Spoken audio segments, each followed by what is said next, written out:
Quando você entende que tanto a mitologia quanto a parábola, elas trazem conceitos de histórias para a linguagem do povo, quem sabe esse não é o tempo de você melhorar a tua dinâmica de fala, de conversação. Se você é mãe, se você é pai, experimente contar uma história. Experimente contar a sua história, o seu testemunho. A sua vida é o livro que provavelmente algumas pessoas gostariam de ler para entender você. É tempo de sarar, de reviver. Todos os nossos conteúdos reunidos em uma plataforma, podendo ter acesso a hora que você quiser a conteúdos de vídeo, áudio. Eu espero você todos os dias. Até lá.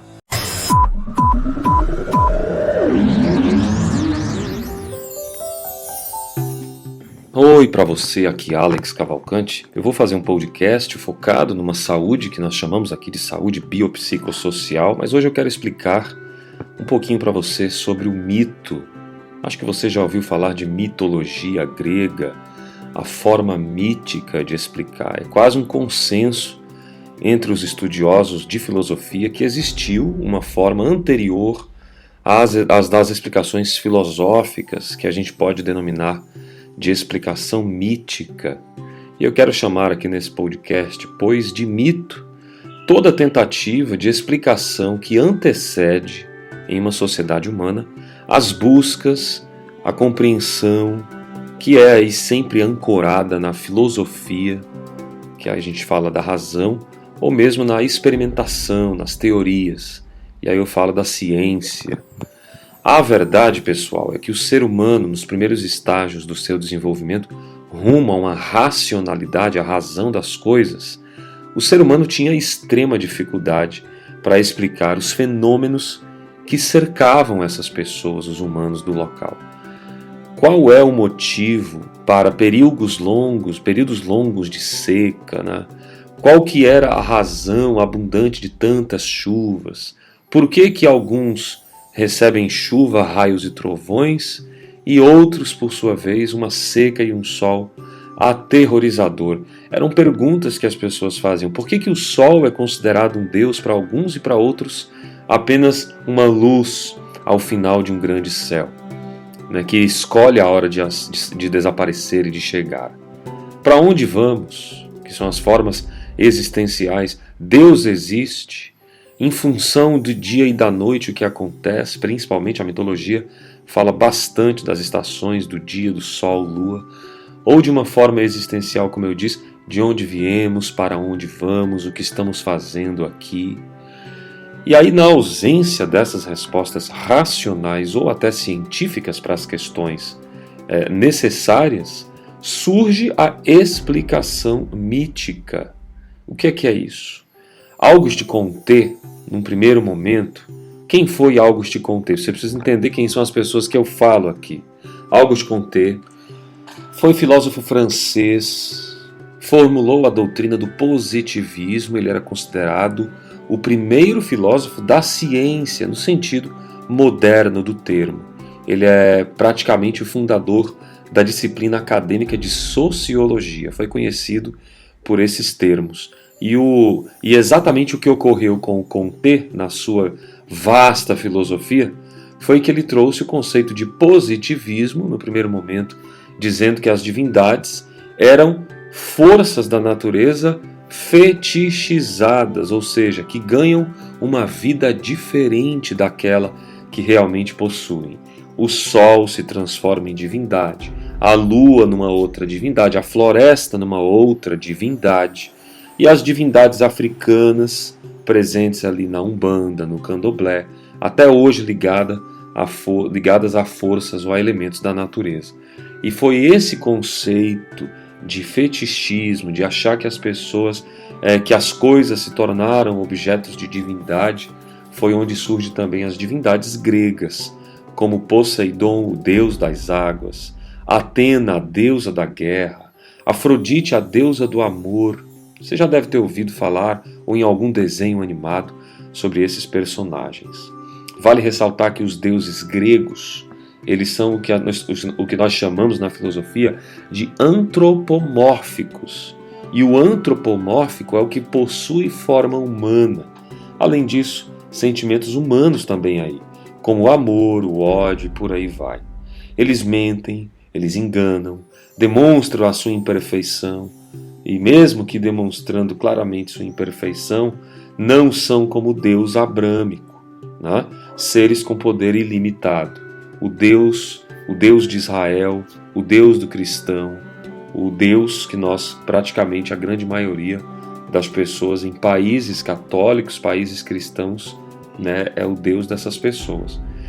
Então, quando você traz essa dificuldade, né, de abstração, você começa a entender que, assim como os gregos, né, de alguma forma, se permitiram conhecer muitas coisas, os fenômenos da natureza, quando se deparavam com algo que para eles era inexplicável, os homens acabavam, de uma forma geral, se espantando com isso. E aí fomos entendendo, à medida que os gregos foram trazendo esse contexto de explicação mítica, que os espantos dos homens estavam ligados aos mitos que os gregos, de uma forma ampla e vasta, a mitologia, você tem a mitologia oriental, você tem a mitologia grega, você tem várias mitologias, tá? Mitologia nórdica, lá dos nortenhos, dos escandinavos. Então são várias as mitologias contando a história mítica sobre os acontecimentos que deixam homens apavorados ou felizes, né? Então essa ideia de contar, ela tem algo muito especial. Eu estou gravando exatamente isso também, pessoal, porque algumas pessoas têm muitos problemas quando a gente fala de mitologia, né? A mitologia faz parte da história, a mitologia explica muitas questões. Se você observar, inclusive, a própria Bíblia Sagrada, o próprio Jesus de Nazaré traz histórias impressionantes acerca de muitas questões envolvendo as relações de afeto. Quando você tem a história do filho pródigo, quando você tem a história do bom samaritano, falando quem é o irmão próximo, né? Quebrando paradigmas daquele povo. Quando você fala, um homem saiu a passear, e quando ele foi a semear, a parábola do semeador, e quando ele fala as parábolas, Jesus de Nazaré, ele traz a história porque o povo entende a linguagem. Então, tanto a mitologia quanto a parábola são formas de compreensão. E como que eu gostaria de aplicar esse podcast para você que chegou aqui, né? Primeiro, não esquecendo que a primeira explicação encontrada para os bárbaros, né, para os fenômenos que se pautou na formação da ideia de divindade, do que nós vimos, dos deuses e tudo mais, eram formas de explicar os relâmpagos, os trovões que estavam no dia a dia dessas pessoas. Imagine que o trovão que você escutou essa semana, por exemplo, ou o sol de rachar que deu aí na tua cidade, naquela época, com outra paisagem, os gregos, os nórdicos, os bárbaros, eles também viviam e vivenciavam essas questões. Só que o conhecimento da biologia, da geografia, da ciência não existia. Então imagine você que nós estamos falando aqui de anos antes de Cristo, a filosofia pré-socrática, que a partir dos seus 500, e ali começando dos 500 anos antes de Cristo, depois entrou o trio, né? Sócrates, Platão, Aristóteles.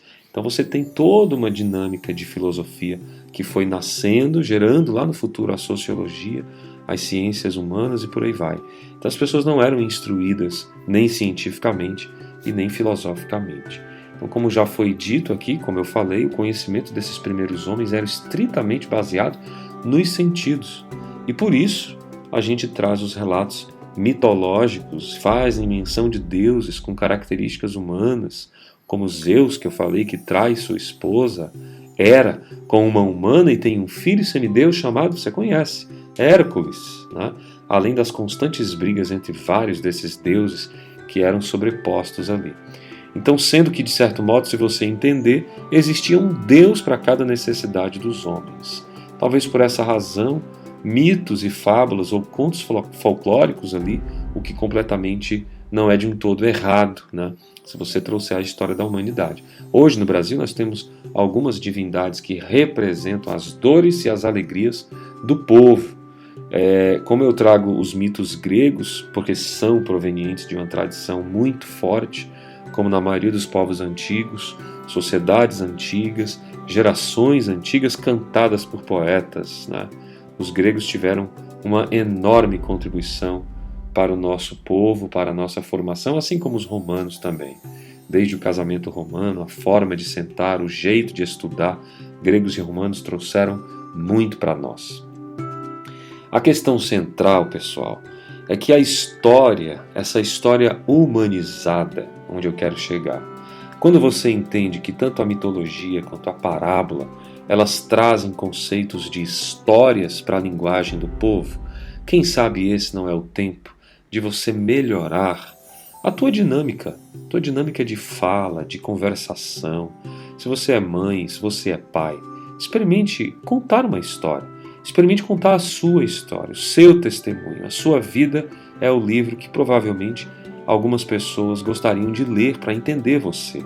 Se você gosta de ensinar, experimente trazer vida real. Humanize as suas relações. Humanize os seus ensinos, humanize as suas repreensões. Humanizar é importante. Isso pode ser para você algo fundamental na jornada da sua vida, dos seus relacionamentos, até da compreensão das coisas que vêm de lá para cá. Se você não entendeu, tente fazer algo, tente colocar uma mitologia, uma parábola envolvida nisso. Você vai perceber como as coisas fazem um sentido quando a gente simplesmente permite sentir do jeito que somos, da forma com que somos. Eu trabalho com um público bastante vasto, feminino, sobre saúde mental integral, e eu sempre venho contando as histórias e falando de que forma elas podem se alimentar melhor com os verdes, com o coco, se alimentar com as oleaginosas, que são as castanhas, evitando leite, evitando trigo, açúcar, evitando bastante isso, substituindo por suco verde, tanta coisa vai. Então quando a gente faz os vídeos e grava os podcasts, escreve os artigos e faz as imagens para as pessoas entenderem, é na linguagem do dia a dia dessa pessoa. E é isso que nós queremos produzir. O pareamento, entende? A conexão. Isso é uma coisa muito gostosa da gente perceber. E isso sempre será, porque somos humanos até o fim. Então que seja a nossa forma humana de servir, de falar e de externar. Nem que eu tenha que contar uma história que seja um tanto quanto estranha, né? Mas ela vai fazer sentido na reflexão final, na consciência final. É isso que eu queria falar para você. Onde você estiver, desejo agora reflexão, saúde, paz e generosidade. A gente se vê. Paz e bem para você. Gratidão por estar aqui e ser parte dessa jornada de saúde e de felicidade na minha vida, para a sua vida também. Até lá!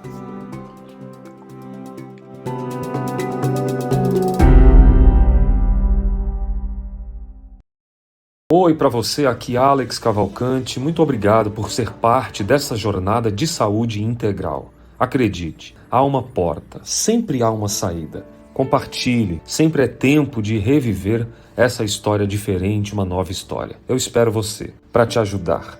Acesse nossos links. Paz e bem.